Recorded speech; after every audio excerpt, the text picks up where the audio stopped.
Chris, what's your thoughts on the game and how it all panned out? It was a pretty full-on game, wasn't it, for a pre-season game? I thought that's about as fierce a contest as I've ever seen in the pre-season. So it was my thoughts on the game was it was great preparation for round one, and that's what you're looking for.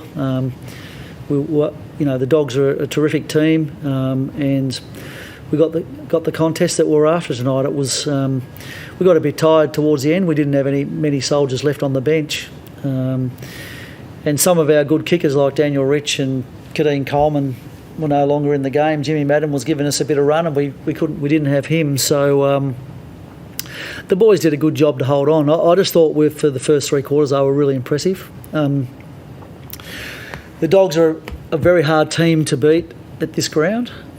It suits their style, and we found a way. So yeah, it was pretty exciting with a fairly young group. To sort of make it a bit more pleasing, the fact they had a fairly disrupted lead up to the game with the travel and all that sort of stuff.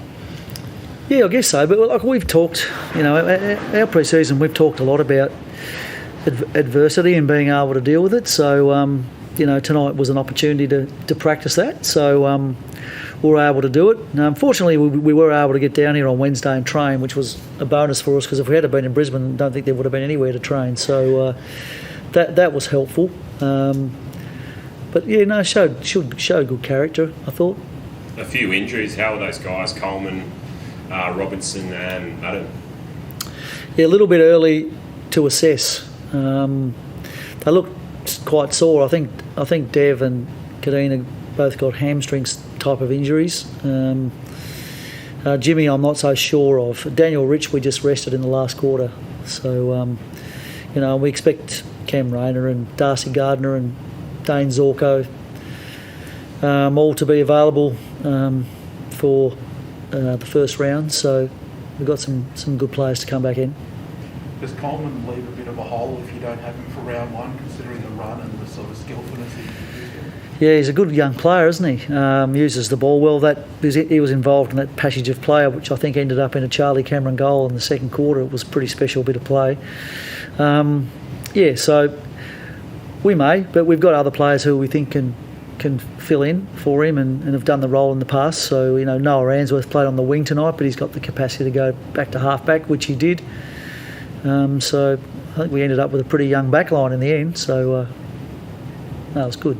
How pleasing is it to have Answorth back now? He missed all of last season, and he really just seemed to provide a lot of drive off the half-back. And he's such a good competitor, and I think his last game was against the Sydney Swans at Cairns in 2020. So he didn't play in the AFL team at all last year due to a groin complaint, and he's worked really hard to get his body strong again. And he's had a fantastic pre-season. He played well last week, contributed strongly again tonight. So we're happy to have him back. He's like a recruit for us.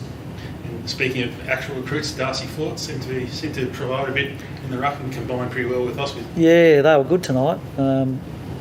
We're hopeful that they can form a good combination, and they're still pretty handy up forward too. They bring the ball to ground and they can mark it as well. So I think we'll keep going with that. With Eric obviously missing a fair chunk of the season, how important will that combination be in the first half of the season at least? It'll be very important. Yeah. Was one of the reasons. A couple of reasons why we got Darcy Fort was to help us out because Eric was going to be absent for a while, but also because without our other ruckmen on our list are young blokes and they're not ready to play yet, so we needed a guy like Darcy Fort as not only can he form a partnership with Oscar, but he could actually take Oscar's place and play in the AFL team in his own right if we need him to. So we think he's been a good recruit, good man too.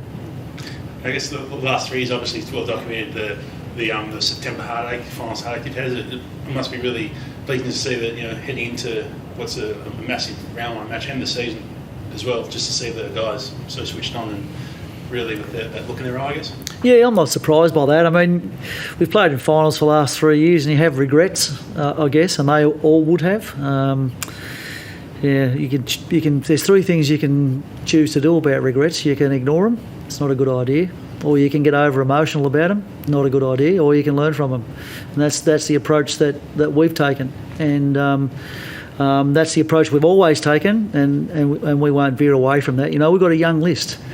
With that young list for the last 3 years, they've been between the second and the fourth youngest list. They've made 3 final series, 1 preliminary final. Their best football is ahead of them, and I'm confident of that. So are they.